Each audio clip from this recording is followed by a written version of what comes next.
Hey, how's it going, everybody? Welcome back into yet another video. I hope you guys are smiling longer and laughing harder. My name is Yusuf, and today I want to thank you guys for joining me on this special day today. Today is actually my birthday. It is April 10th, 2022. This is my 22nd rotation around the sun. But it's not only my birthday, it's also my older sister Yasmin's birthday, who is turning 25, and it is also International Siblings Day. And before you guys wish me a happy birthday, you guys gotta go wish my older sister one. We were both supposed to come out April 2nd, but we both came out on April 10th instead. So wish my sister a happy birthday, and then come back and wish me one, and then I will see you guys in the next part. So like I just said, I turned 22 today. Today is my 22nd rotation around the sun. I don't know what Taylor Swift was really singing about. I don't know about you, but I'm feeling 22. I'm singing Taylor Swift in the middle of an empty forest. Life does not get better than this. You guys might be wondering, honestly, like why it is that he's in the middle of the forest today. There's no really particular reason. I just kind of had an intuition to be here. However, one thing that I wanted to do today on my birthday was I wanted to share with you guys the gift of the most important piece of knowledge that has absolutely transformed this past year of my life. This past year where I was 21 has been by far the most impactful year of my life, where I've made such enormous advances like in my life. For example, I started healing a condition that caused me to lose my hair, to change my nails, that completely was ruining my skin and my gut and my diet. I started re-uploading videos back onto this channel. I really changed my physique. It's been the best it's ever been in my entire life. I'm making some moves to go and do some massive traveling. All these different amazing things would not have happened if it were not for this one thing that I learned. I want to share with you guys this incredible piece of information so that hopefully you guys can make the same changes, if not way better than what I did, and change your lives for the better. Guys, as I was recording this last part, this part right here, someone just came walking through the woods and it was mad awkward. You know what I mean? I gotta get used to it. I gotta get used to it, man. I almost have 200 subscribers, so I'm kind of a YouTuber. I'm kind of a big deal in these woods. I'm really not. What is it that you're talking about, Yusuf? What I'm talking about is power of emotions, but more specifically, the power of emotions on the body. Here's where it begins, right? So earlier last year, I was reading a book called Breaking the Habit of Being Yourself. Okay? This is a book written by Dr. Joe Dispenza. Right here basically talks about how to basically create the life that you want to live. And in order to do so, you have to completely change yourself. I mean, the book discussed an insane amount of concepts. However, there's two that I want to talk about today in this video. First of which is Dr. Joe Dispenza says that feelings are the language of the body and thoughts are the language of the brain. It's a big statement, okay? Feelings are the language of the body and thoughts are the language of the brain. Now, I don't know about you guys, but I'm very familiar with the language of the brain, which are my thoughts. I spend a lot of time in my head. For example, does she think I'm cute? Does she think I'm hot? Am I lifting too little weight at the gym? Are people looking at my hair? Does it look like shit? Is my outfit trash? Do I have a hole in one of my socks? Spending so much time in my head, right? Spending so much time everywhere, but reality, where things actually matter. Second thing is feelings are the language of the body.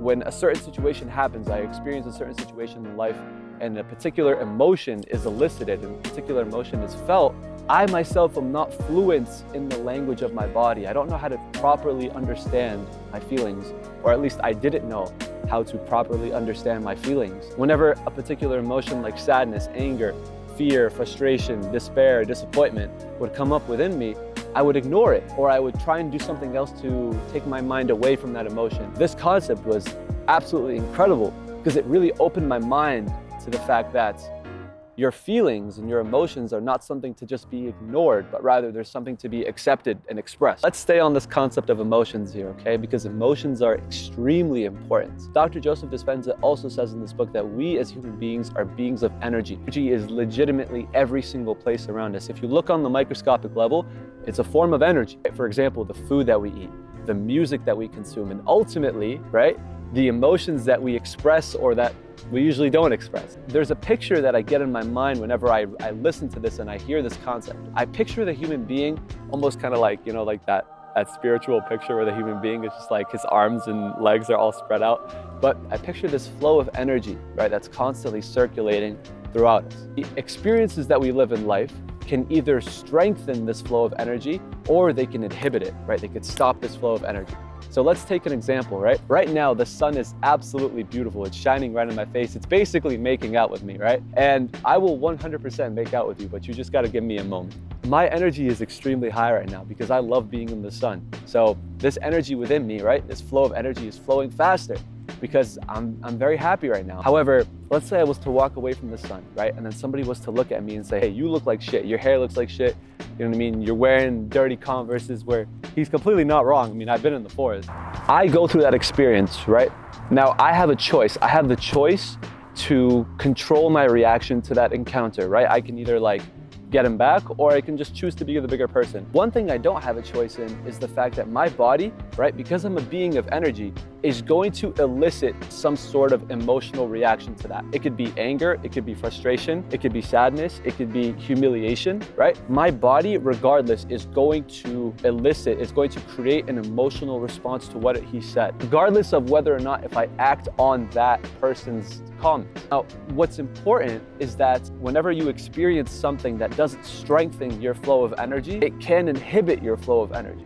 So let's take this example of like a track. So this energy that you have is flowing because the sun is out and I'm extremely happy. The sun is making me flow faster. It's making me operate at a higher frequency. But now, because this guy right here said that my hair looks like shit and I look like shit and that I'm ugly or whatever he said, now this track that I have, okay, is experiencing an obstacle, right? There's now an obstacle that I'm starting to experience. And if I don't do a good enough job of releasing or accepting this emotion in a particular method, then what's gonna happen is this obstacle is gonna start to turn into a blockage. It's gonna really inhibit me from flowing and from operating at a higher frequency, like when the sun was in my face. What Dr. Joseph Dispenza says is that in one form or another, all forms of diseases can be attributed to a lack of unexpressed emotion or unaccepted emotion. I myself have seen this firsthand in my life. The past 2.5 years of my life have been an absolute sign, right? A billboard that this is 100% true. The past 2.5 years,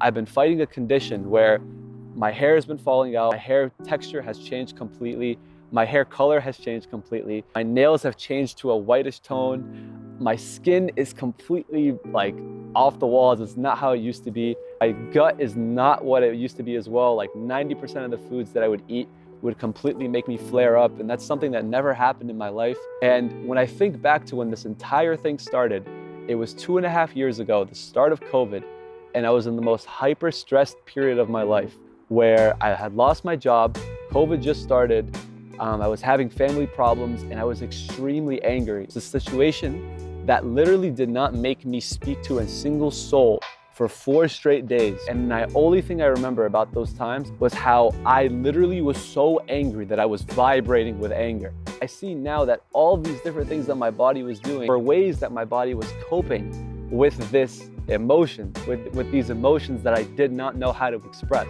because I wasn't fluent in the language of my body. The only thing that I did was ignore and repress this anger. This blockage ended up manifesting into a form of physical discomfort, a form of disease. One thing I realized at the expense of these past 2 years of having a closed mind and a closed heart is that if you don't find a way to release these unexpressed emotions that you have, or to accept these unexpressed emotions that you have, your body will find a way, good or bad, to express them. It's unfortunate that in my case, my body found a way to express itself by damaging itself, by attacking itself. The body will find coping mechanisms to pull you away from expressing that emotion because it's just become so accustomed to pain. Myself, it manifested in 4 different methods. The first method was excessive pornography. I know a lot of guys watch these videos. I know a lot of my friends watch these videos. And I know a lot of people sometimes that I don't know watch these videos. And I guarantee you that somebody that is watching this video is probably fighting a porn addiction right now. And what porn was for me, porn was this way to release stress and anxiety and fear. I started to hate myself because that was the way that that was the method that I relied on to release my emotions. Second method was excessive nail biting. Excessive nail biting was a way for me to cope with my anxiety in the moment, right? Something stressful happened. Okay, let me just take my mind off this right here, and then I'll start biting my nails away. Number 3 was excessive video game use. Excessive video game use was just another way that I would pull myself out of the present moment, and I would push my problems into the future. And then after 2 hours, 3 hours of angry video game playing that wasn't even fun, right, and filled with lots of losses, I would just become more angry, and I would turn to the other forms of stress relieving activities that I would do. Number 4 was I would stress eat. I would stress eat things that I know would make me flare. I would stress eat things that I know would, for example, make my scalp itch a lot. And then I would itch my scalp, and then hair would start to fall out and flakes would start to fall out. And then I would reaffirm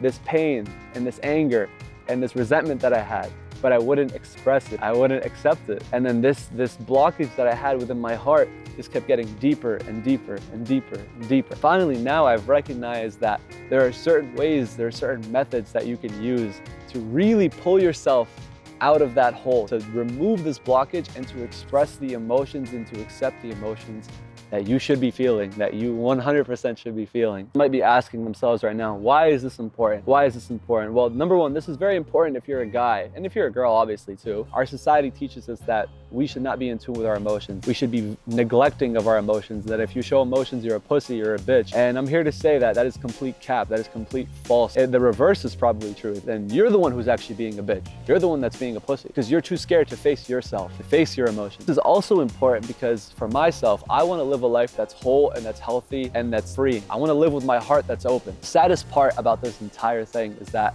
I've realized that so many people that I know and love are living their lives with closed hearts. That is to say, where my heart now that it's been opening up and I've started to heal, I've really been so much more genuine. When I say the words, I love you, I absolutely love you. My heart is open when I'm saying this, right? I don't carry any blockages, any emotional baggages. I don't carry any of that. And I'm saying it with an open heart. However, you can recognize, right? Because you're a being of energy, you can sense that when somebody says it back to you, it's not them actually saying, I love you. It's them just saying the words, but not feeling the words. And in my eyes, that's the biggest tragedy. I don't want to miss out on a particular moment because my heart was so closed that I couldn't experience it. It's like, we're here on this earth, we're put on this here to love and to learn and to live with one another. And when you live with a closed heart, then you truly can't love, you truly can't live, you truly can't learn, because you carry so many things that are weighing you down to living in the present moment. That's all I got for this video today. I would love to share with you guys 4 methods that I use to help bring myself into the present moment, to help release my stress and my anxiety, my fear, my worries, and my emotions, so that I can no longer live with these blockages and instead I can free flowly and attract outcomes in abundance into my life. And that's all I got for now, man. I hope you guys are smiling longer, laughing harder, and enjoying your days just a little bit more than you were yesterday. And I wish you guys abundance, happiness, peace, and hope and love. Cheers to another year. And hopefully I'll see you guys at 23.